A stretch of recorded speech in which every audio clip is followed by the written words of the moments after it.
Pues empezamos una nueva temporada de radio con Fonditel. Es un placer saludar a Fernando Aguados, director de inversiones de Fonditel. Gracias por acompañarnos en Capital Radio. ¿Qué tal? Muy bien, un placer. Muchas gracias a ti. Decía, una nueva temporada en la que, Fernando, vamos a poner a través de la radio a los oyentes, a los inversores, mano a mano con asuntos de actualidad que nos interesan, con preocupaciones que tenemos los inversores en nuestro día a día. Lo que al final queremos hacer es acercar la estrategia y las posibilidades que nos da el mercado a quienes nos siguen al otro lado todas las tardes para que entiendan mejor qué pasa con su dinero.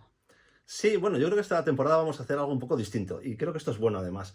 Vamos a intentar traer algunos temas de actualidad, algunas cosas que oímos generalmente en la televisión, en la radio, que no conocemos muy bien y que pueden tener realmente alguna implicación en nuestras inversiones a la hora de invertir, en el futuro de las inversiones, en el futuro de la economía. Creo que es bueno que intentemos ligar un poco algunos temas de actualidad con qué repercusión pueden tener a la hora de nuestras inversiones, ¿no? Pues vamos a empezar hoy, si le parece, con Venga. unas de las últimas declaraciones del vicepresidente del Banco Central Europeo, Luis de Guindos, donde dice esto y nos preocupa a los que tenemos participaciones en fondos. A ver. En un entorno de tipos de interés muy reducidos ha habido una búsqueda de rendimiento a través de la asunción de mayor riesgo, de activos con un nivel de liquidez inferior.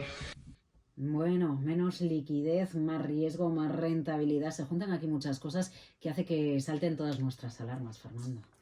Bueno, la verdad es que no soy yo alguien que le guste polemizar demasiado, pero no deja de ser curioso que probablemente el Banco Central Europeo, que es el que ha creado esta situación en la que los inversores han tenido una represión financiera enorme, sea el que levante ahora un poco la alarma sobre que la gente está asumiendo más riesgo y que tenemos menos liquidez, ¿no? Es verdad, es cierto, pero no deja de ser curioso que el propio, probablemente uno de los actores principales que han fomentado esto, pues levante la alarma, ¿no? Pero es importante, vamos a centrarnos en esa pequeña alarma, ¿no? En ese pequeño toque de atención que nos está dando, que yo creo que es cierto, es certero y que debe de un poco de preocuparnos y de entender, pues oye, ¿qué está sucediendo con la liquidez, por poner un ejemplo, y cómo la podemos manejar, ¿no? La liquidez la entendemos como un factor de riesgo. ¿Por qué? ¿Qué es la liquidez? ¿Entendemos perfectamente qué es la liquidez cuando hablamos del mercado y de los fondos ya en concreto? Pues yo creo que creemos que lo entendemos, pero creo que realmente no.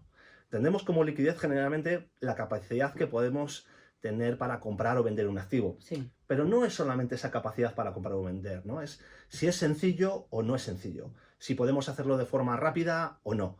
Si tiene impacto en el precio o no. Es decir, si hay un spread muy grande entre la compra y la venta o si hay profundidad suficiente para poder vender una cantidad determinada. Por lo tanto, no solo es si se puede vender o no, sino en qué circunstancias, en qué condiciones, cómo varían estas condiciones. Por lo tanto, no es un aspecto que generalmente tenemos un poco olvidado.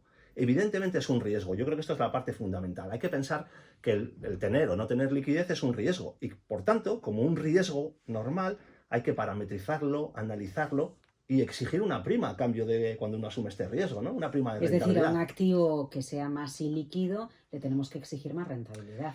Efectivamente, y generalmente además tendemos a confundir lo que es un activo líquido y ilíquido, y esto viene un poco al hilo de lo que comentabas al principio, ¿no? De si sabemos realmente lo que es.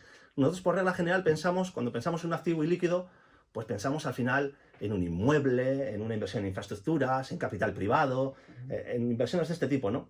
Se suele confundir la liquidez con la capacidad de reembolso, y no es lo mismo. Es decir, los activos ilíquidos lo que tienen es una menor capacidad de reembolso. No se puede vender en un periodo de 5 años, o solo lo puedes vender en ventanas anuales.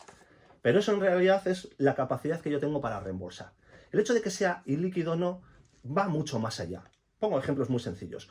Cuando hablamos de activos que entendemos como líquidos, acciones o bonos, ¿no? Incluso fondos de inversión que tienen que tienen reembolsos diarios, ¿no? Pues pensamos que estos activos son muy líquidos. Y sin embargo, muchos de ellos o algunos de ellos no son tan líquidos porque no es tan fácil venderlos, porque el spread entre la compra y la venta es elevado, porque no hay mucho volumen al final que yo pueda ejecutar y además, porque cuando las circunstancias se tornan difíciles, desaparece esa liquidez. El volumen que se puede transaccionar es ínfimo o ninguno, no aparecen compradores o vendedores y el spread que hay es tan elevado que significa al final una pérdida patrimonial si quiero deshacerme de él. Con lo cual hay reembolso, pero no hay liquidez. No sé si como inversores trabajamos con una serie de expectativas, como citabas el mercado inmobiliario, ¿no? Y un inmueble, a lo mejor desde el punto de vista de la liquidez nos resulta muy cercano, pues estamos preparados para que una vivienda la podamos vender en 3 meses o en 6 meses. Si a los 6 meses o a los 8 meses de haberla puesto a la venta no la vendemos, bueno, pues ya saltan nuestras preocupaciones. ¿Qué tenemos entonces que esperar de estos productos que sí que entendemos como productos líquidos en el mercado? ¿Que sea cuestión de minutos? ¿Que sea cuestión de días?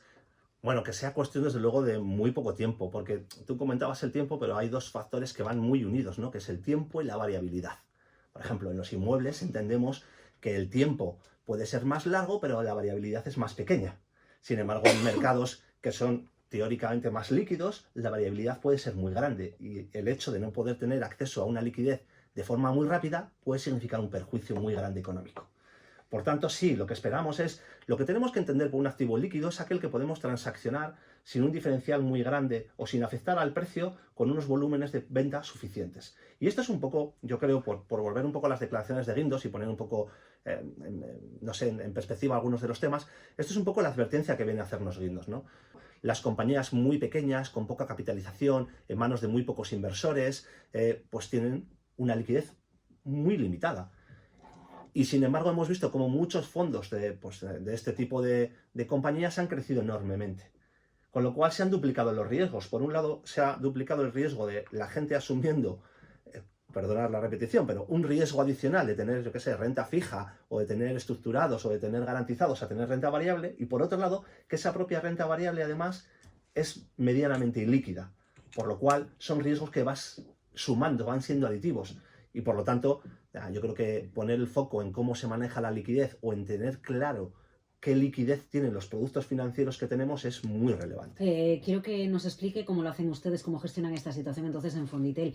Pero es verdad, a ver, hay algo que me inquieta. No ha venido un tortazo descomunal en el mercado. En este año 2019 sí que hemos tenido algunos puntos de incertidumbre elevada. Uno de ellos fue en verano, que parece que cuando estamos en verano pues estamos un poquito a las vacaciones y lo podemos sobrellevar un poco mejor, no estar llamando a nuestro gestor continuamente. Pero como viniese un gran tortazo en el mercado, a ver qué sucede con esas compañías de mediana o pequeña capitalización que tienen menos liquidez, Fernando. Bueno, fijaros, no solo hablamos de compañías de Porque mediana o se puede pequeña llegar capitalización. no quiero crear alarmas ni nada, pero en casos de ausencia de liquidez pueden llegar a suspenderse los reembolsos de un fondo de inversión. Sí, claro, por supuesto, hemos visto ejemplos. En Europa hemos tenido algunos ejemplos realmente significativos, ¿no? Hemos tenido, mira, un ejemplo que yo pongo muchas veces en este tema para ver que a veces no tienen por qué crear alarma, no hay perjuicio en la rentabilidad, es por ejemplo cuando se cerraron los fondos de GAM. Se cerraron algunos fondos de GAM porque la liquidez que había en algunos de los bonos subyacentes que eran emisiones a medida era una liquidez muy limitada. Se cerraron a reembolsos, esos fondos han estado cerrados y devolviendo capital poco a poco durante prácticamente 6-9 meses y sin embargo 9 meses después lo que se ha devuelto a todos los partícipes era lo que había inicialmente. No ha supuesto un perjuicio económico, ha supuesto un perjuicio de oportunidad, ha supuesto un perjuicio de no tener la liquidez, etcétera, pero no un perjuicio en rentabilidad. Ese, por ejemplo, no es el caso de uno de los fondos más famosos value en el Reino Unido, el fondo de Woodford. Woodford es un empresario que fundó una gestora que llegó a tener cerca de 30 billones bajo gestión, con fondos muy grandes, fondos que han alcanzado en su momento máximo cerca de 10 billones de euros de libras de patrimonio, ¿vale? Y fondos que tienen al final compañías de muy pequeña capitalización, inversores concentrados, y durante el año pasado, pues una salida de un inversor concentrado que tenía 280 millones de un fondo que eran 5 billones prácticamente, supuso el no poder hacer reembolso de esa cantidad porque no había liquidez suficiente en los subyacentes y una especie de bola de nieve en la que los inversores iban saliendo. Resultado final, este fondo ha pasado de tener en su periodo máximo cerca de 8 billones a tener a día de hoy menos de 3 y ha perdido durante este año, ha tenido una rentabilidad negativa de más del 23% negativa, el año pasado una rentabilidad negativa de más del 18%, en un periodo en el que la bolsa ha subido significativamente, con lo cual evidentemente puede tener una afectación. Creo que es también relevante, y aunque sé que tenemos poco tiempo, sí me gustaría ponerlo encima de la mesa, las causas por las cuales estamos viendo que hay un deterioro en los últimos años en el mercado, para entender cuáles son las causas y qué es lo que uno puede esperar, ¿no? Y básicamente de forma muy rápida hay 3 causas. La primera es la regulación. El hecho de que al final bajo MiFID II o los requerimientos de coste de capital para los balances de los bancos o de los intermediarios, lo que ha hecho ha sido que la intermediación se haya convertido en eso, en intermediación. Los brokers al final, si no hay un comprador, no hay un vendedor. Anteriormente ellos podían asumir posiciones de riesgo en momentos determinados y dar liquidez al sistema. Eso ha desaparecido. En segundo lugar, y esto viene en la línea que ha comentado Guindos, la pérdida de respeto al riesgo. Se le ha perdido el respeto al riesgo. Y la liquidez, que es un riesgo, se le ha perdido también el respeto. Pero nos han forzado a que le perdamos Sí, por supuesto. al riesgo, Bueno, nos han forzado, esto es como todo. Nos han forzado, evidentemente, pero también uno tiene que saber en qué medida puede perder el respeto a las cosas. Es decir, el hecho de que nos hayan, entre comillas, obligado no quiere decir que nosotros no tengamos responsabilidad ni como inversores ni como gestores. Probablemente más responsabilidad como gestores que como inversores, porque sí que los gestores tenemos toda la información encima de la mesa. Esta pérdida de respeto, pues es otra de las causas, ¿no? Y la tercera también ha sido la automatización. La automatización, al final, el hecho de que cada vez haya más sistemas cuantitativos, más gestión pasiva, drena liquidez continuamente del sistema. Y si hay poca liquidez y se ve drenada, pues cada vez pues hay menos liquidez en sí mismo, ¿no? ¿Cómo lo gestionamos nosotros? Muy rápidamente, 2 minutos. En primer lugar, siendo conscientes de que es un riesgo. No se puede evitar este riesgo, es como el riesgo de mercado. Si al final quieres tener una inversión, tienes que asumir riesgo. El riesgo es nuestra materia prima para transformarlo en rentabilidad. Pero lo que sí debemos hacer es ser responsables, ser conscientes de que la liquidez es un riesgo, parametrizarlo bien, medir las carteras, cuánto tiempo, sin afectar al precio de mercado, en cuánto tiempo me puedo quitar una posición completa, el 20% de mi cartera. Eso es un arte, Fernando, intentar modificar una posición en una cartera y no afectar al precio y no generar una alteración que a su vez pueda provocar que alguien pida más reembolso cuando no se lo había planteado.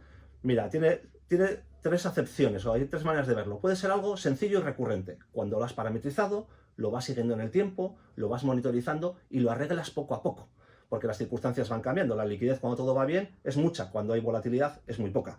Entonces, lo que tienes que hacer es adelantarte. Cuando veas que tu posición cada vez está incrementando su peso en el volumen diario, pues tienes que ir deshaciéndola. Es un arte, y tienes que ser muy artista si se te ha ido un poco de la mano y intentas arreglarlo. Y es imposible cuando se te ha ido de la mano por muy artista que seas.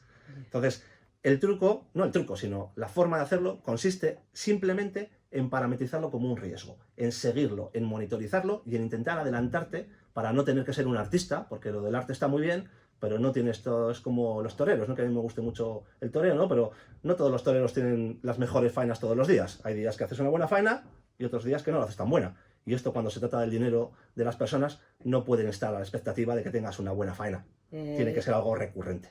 No perderle el respeto nunca al riesgo. Igual que se nos dice a lo que somos de mar, lo sabemos, que nunca hay que perderle el respeto al mar, aunque lo veas en calma, ¿verdad? Así es. Bueno, cuidado cuando nos enrolamos. Muchísimas gracias por acercarnos a algo que nos hace pensar en muchas ocasiones si es el producto adecuado, si no, porque siempre se nos ha dicho...